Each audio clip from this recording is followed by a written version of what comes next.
Shalom pemirsa Live Channel, kembali bersama saya Dr. Vito Damai. Ada jalan yang disangka orang lurus, tapi ujungnya menuju kehancuran. Demikian quote dari Amsal berkata. Dan sekarang kita akan bahas mengenai adiksi atau kecanduan judi online. Banyak orang yang mungkin berpikir ini tidak apa-apa atau mungkin malah survival. Tapi kita perlu bahas ini dari sisi kesehatan, terutama dari sisi kesehatan dari sisi psikiatri. Kali ini saya bersama dengan ahlinya, Dr. Yani Sinambela, seorang psikiater, pakar adiksi. Dokter, Ya. gimana kabarnya dokter? Baik, terima kasih Dokter Vito. Selamat pagi. Pagi dokter, Yes. ini kita antusias sekali karena kita membahas hal yang mungkin orang nggak banyak bahas justru. Tapi ini penting sekali karena sudah banyak yang terjerat ya dengan ini. Dan ini mempengaruhi kondisi fisik juga sebenarnya. Dan memang kondisi mental itu juga menjadi bagian dari kesehatan fisik secara keseluruhan. Ya. Nah, bagaimana dokter mungkin menyikapi ini secara keseluruhan dulu? Betul, setuju banget Dokter Vito bahwa saat ini adalah masa di mana kita harus melek juga ya. Karena sudah banyak korban tentang adiksi judi ini. Dan ini juga nggak cuma hanya fisik dan mentalnya, bahkan banyak anak-anak bangsa juga udah mulai bermain nih. Jadi saya senang banget Shalom Dok sangat concern untuk hal ini, untuk kita menyuarakan bersama-sama agar masyarakat tahu tentang adiksi judi ini. Nah, kalau apa yang dokter sudah pernah lihat atau dokter mungkin mengalami karena banyak pasien yang mungkin pernah mengadukan hal semacam ini, biasanya usia berapa sih yang terjerat beginian ini? Ya, mungkin sebelum saya memberitahu tentang usianya, kita harus tahu juga nih, adiksi judi itu seperti apa sih sampai banyak orang terjerat gitu ya? Nah iya benar-benar, Nah, itu kenapa dia. sampai orang pingin ya? Iya, jadi adiksi dari kata adiksi itu kan candu gitu ya Iya. bahasa awamnya.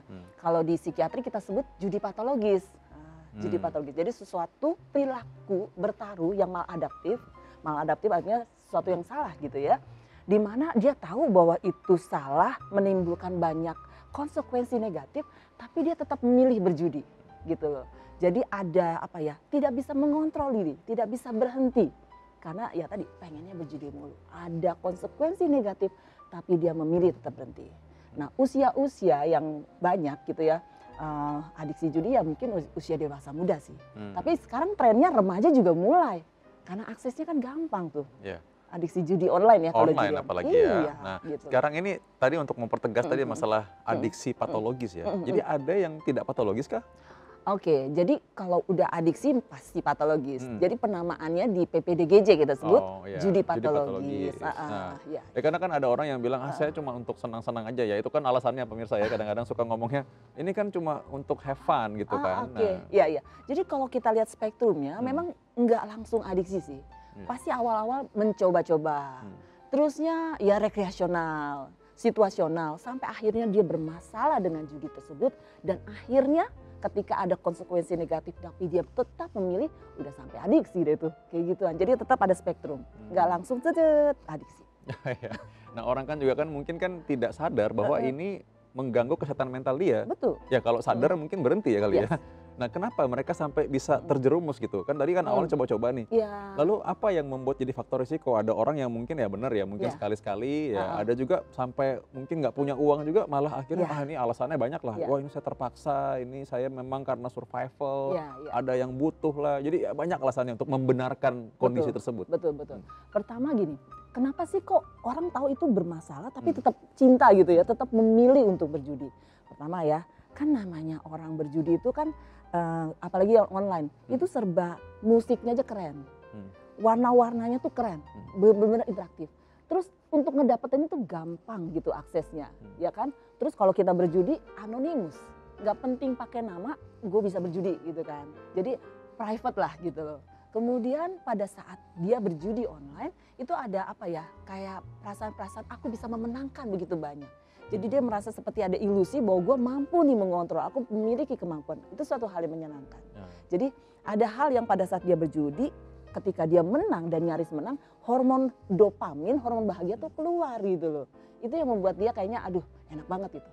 Ada self reward yang membuat dia berkali-kali lagi berulang-ulang lagi berjudi gitu. Nah saya ingat ada dulu pernah ada seorang Ya. kenalan ya, bukan teman sih tapi pernah ketemu dan ngobrol dan emang dia bilang saya sebenarnya dulu masalahnya karena saya anggap ini adalah refreshing buat saya.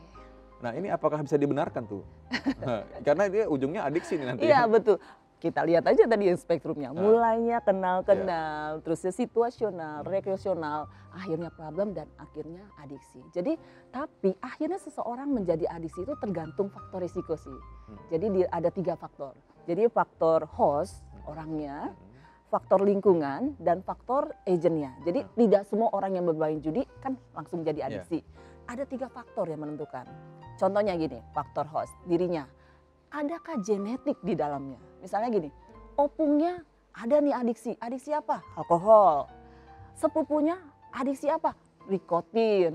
Jadi di tengah keluarga itu sangat rentan dengan adiksi karena kuat genetiknya. Padahal beda ya, maksudnya jenisnya kan adiksinya lain nih. Karena sirkuitnya kadang-kadang sama tuh. Jadi antara adiksi judi dengan adiksi drugs itu punya sirkuit yang hampir mirip, gejala yang hampir mirip, cara kerja yang mirip. Jadi itu bisa saja gitu loh. Tinggal pemicunya aja apa yang dijadikan adiksi gitu ya. Nah itu dia, betul.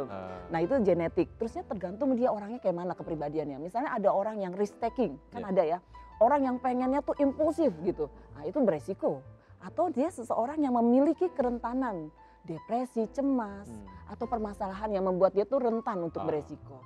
Kalau lingkungan ya tadi misalnya di tempat kerja, orang pada gacor semua, pada judi semua, itu mempengaruhi tentunya, gitu kan? Gak apa-apa, menormalisasikan judi, gitu kan? Itu mempengaruhi. Dan agentnya itu judinya ada yang misalnya bermain slot, itu kan gampang banget kan? Dengan musik-musik dan gambaran fitur yang menarik, itu juga bisa mempengaruhi. Dia menggunakan Android atau dia menggunakan laptop yang menarik, itu juga akan menjadi beda dengan kalau yang hanya pakai HP-HP biasa. Jadi banyak faktor sih. Sampai akhirnya ketiga faktor itu mempengaruhi brain, our brain, dan akhirnya keluarlah tadi sistem reward, dopamin yang berlebihan, akhirnya mulailah masuk ke adiksi tersebut.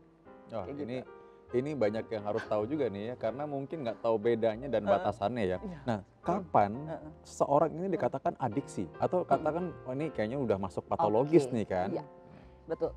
Jadi kalau seseorang itu sudah kita bilang adiksi, kita menggunakan kalau kita psikiatri itu adalah kitabnya gitu ya, ada yang PPDGJ dan DSM.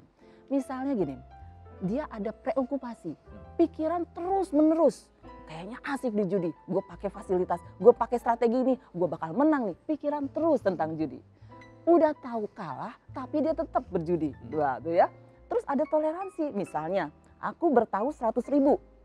Tapi gue menang pernah 20 juta. Itu kan menjadi memori kan buat dia kan. Akhirnya dia terus bertaruh lagi. Berharap tadi gue akan memenangkan begitu banyak. Ada toleransi. Terus bisa bohong loh. Misalnya sama pasangannya. Udah jelas dia banyak bangkrut gitu deh. Tapi dia bilang enggak kok aku gak berjudi lagi. Tapi diam-diam dia masih berjudi gitu. Terusnya dia melarikan diri. Maksudnya ketika dia penuh tekanan dalam dunia kerja atau apapun. Dia melarikan diri ke judi. Terus kadang-kadang akhirnya orang tua atau keluarga besar menyelesaikan permasalahan keuangannya. Karena apa? Tadi dia berjudi dan berhutang di mana-mana. Nah kalau ada 4 aja dari gejala itu, sudah bisa itu dalam 1 tahun terakhir. Kita bilang, oh sudah ini, sudah adiksi ini gitu. Nah ini apakah memungkinkan orang yang benar-benar berjudi itu dia menyadari dia adiksi atau memang harus ada orang lain yang memberikan klarifikasi itu gitu? Ya. Kadang-kadang ada yang, ya udah seperti teman dokter Vito tadi, ini kan cuma mainan doang. Padahal dia sudah tadi tuh sudah nggak bisa tidur, sudah banyak sekali kehilangan asetnya gitu kan. Pokoknya ada keinginan yang terus istilahnya teh nafsu gitu ya, mengejar kekalahan gitu ya. Tapi dia pikir enggak ini hanya mainan aja. Tapi ada yang, aduh aku udah segitu banyak penderitaan, istriku juga menderita, dia sadar. Jadi tergantung, depend on people juga. Nah ini permasalahan yang menarik juga ya. Banyak orang yang menghubungkan atau mengasosiasikan permasalahan adiksi ini dengan religius. Atau kedekatan dengan Tuhan gitu kan. Sampai dia mungkin dikatakan, kamu nih kurang sembahyang kali. Nah apakah ini sepenuhnya benar atau ada syarat dan kondisi tertentu nih? Iya, kadang-kadang sering gitu ya. Ih kamu tuh adiksi, lu kurang sembahyang gitu ya. Tapi adiksi itu kan brain disease, penyakit otak kronis yang bersifat kambuhan gitu. Jadi ada alasan mekanisme molekulernya gitu? Ada alasan memang penyakitnya ada mekanismenya? Betul, dasarnya kan memang adiksi judi atau judi patologis memang gangguan jiwa. Jadi itu memang brain disease, penyakit gitu loh. Kaitan dengan kamu kurang doa ya memang kita harus berdoa. Tapi itu nggak ada korelasi sih menurut saya. Memang it's a brain disease, penyakit otak. Gitu. Tapi salah satu Mm-mm. Caranya mungkin orang mungkin untuk mencegah, apa memang itu juga termasuk, atau memang ya itu memang ya part of bagian untuk bisa preventif? Oke, ya mungkin kalau misalnya preventif ya karena sebagai umat Kristiani kita kan juga diajarin kan di iman Mhm. itu kan bahwa akar dari kejahatan kan cinta Cinta uang. Hmm. Adiksi judi, bagaimana caranya gue menangin judi sebanyak Iya. mungkin. Jadi mungkin kalau kita lihat korelasi seperti itu ya udah jangan terlampau pengen dapat uang secara instan karena Tuhan tidak suka sifat serakah. Itu bisa menjadi preventif sih.